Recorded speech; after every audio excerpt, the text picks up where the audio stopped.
How's everybody doing? My name is Anthony Brian Logan, and today we got to talk about the New York Times latest hit piece on Donald Trump.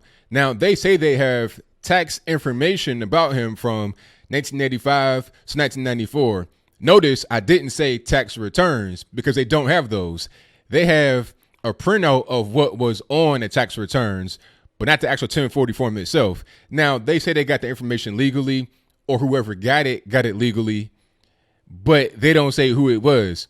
Who could it be? I don't know. Maybe a former lawyer, Michael Cohen, a former accountant, who knows? But whoever had the information said that they got it from a tax return, printed it out, gave it to the New York Times, and then they were able to match up what was in what they got with public tax information about top earners. So they were able to verify the information that way, but they don't have the actual 1040 form.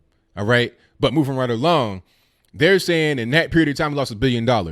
Now, Trump came out and defended this, and he's like, look, if you were doing real estate development back then, everybody wanted to show a loss for tax purposes. All right. And much of the loss was non-monetary. So it wasn't like you're just losing $1 billion liquid cash. And furthermore, if you're making that much money, to be able to lose, how much more you actually making than that? Google, well, Alphabet, they lost $70 billion in market cap after a disappointing annual report of YouTube and the ads or whatever, but they still have a $831 billion market cap. So $70 billion is not that much compared to how much they make. Now, granted, it is a lot of money. Don't get it twisted, but they still have $831 billion. So keep that in perspective when you're talking about Trump losing $1 billion. All right. And then also a lot of that is not even actual cash. A lot of that is just what they were doing on their tax returns. Now, some would say, oh, this is a scheme. This is fraud. No. You can't say tax evasion. You can't say tax scheme or none of that, because those are very specific words.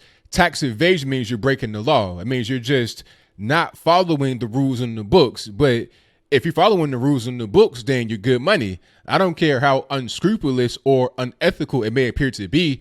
That is totally irrelevant. The laws are the laws.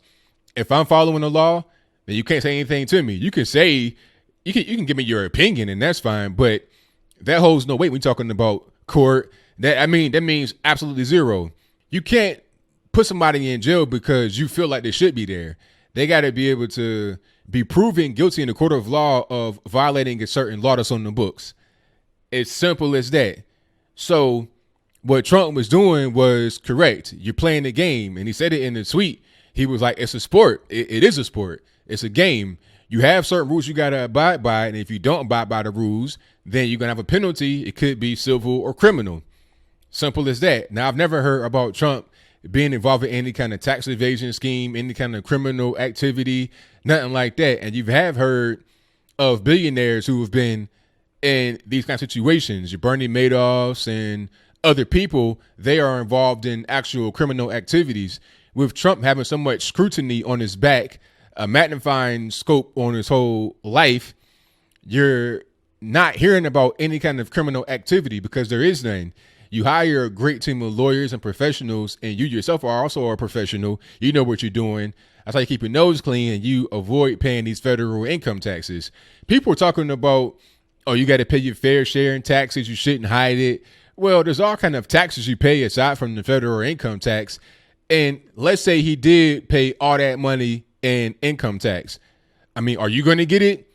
The money goes to the government. So all you're doing is just transferring that money from one pot to another that's not yours. And even if it were to go to you, are you entitled to somebody else's money? If I make money, that's my money. As a citizen, I got to pay some taxes, but it shouldn't just be like I'm fleeced to pay for other individuals' lifestyle choices or lack thereof. That ain't my responsibility. Back to New York Times right quick. How many more times are we going to go through this whole dog and pony show, this charade, this whole thing about, oh, release your tax returns? What are you really going to find in the tax return? Seriously, like what's going to be in there that is not available in the public financial disclosure form, which has already been out since the very beginning of Trump's presidency? even before then, what are you really going to find in the tax returns? I feel like they know that they can't put the tax returns out because of the audit. So they're going to keep trying to harp on it over and over again to make Trump appear to be non-compliant and defiant.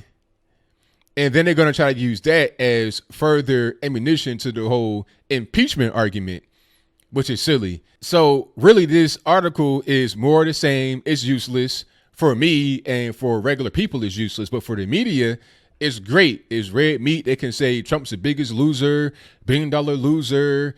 You know, he has a unscrupulous tax scheme he was doing, all this, that, and the third. None of that really means anything. Unscrupulous tax scheme. If it's not illegal, then I don't care. If it's illegal, then charge them. If it's not illegal, then so what? You just have an opinion about law. Take it up with the judges and legislators. Don't take it up with Trump for following the law. All right. Don't get mad at me for following laws that are on the books. If I break the law knowingly, then yeah, punish me. But if not, get off my back. So that's pretty much all I got for it. At the end of the day, as I close, this is a nothing burger. I'll place the full thing from the New York Times in the box below so you can read it for yourself. It's a long read and it ain't too much in there. Outside of what I said, they're going to talk about Trump's dad giving them money, all this, that, and the third. Some of the same things I heard of in previous hit pieces. It's just kind of recycling for right now. Maybe the sales are going down over there at New York Times. I don't want to buy your online subscription, so stop asking me. Maybe this is going to just drive more sales. It's kind of like Netflix getting a new comedy special, and you pay them a bunch of money to be able to do it to try and drive subscriptions. I don't want New York Times. I don't want Washington Post. I don't want Huffington Post. I don't want any of that. So that's pretty much all I got. What say you? Do you think that this New York Times report was necessary? Was it needed? Should we call out Donald Trump for losing $1 billion allegedly over a 10-year period from 84 to 94? If you think that way, please explain to me behind the comments below. Or are you pretty much on my side saying this is a nothing burger? Much ado about nothing. It's more of the same from the liberal left. They're trying to attack Trump. They're trying to get him out of office, just like Democratic House Rep Al Green from Texas said, if we don't impeach him, we can't get him out of office and he will be reelected. Whatever your comments are, please let me know in the comments below. And that's all I got to say for this video. If you like what you heard, please comment, rate, share, and subscribe. Peace.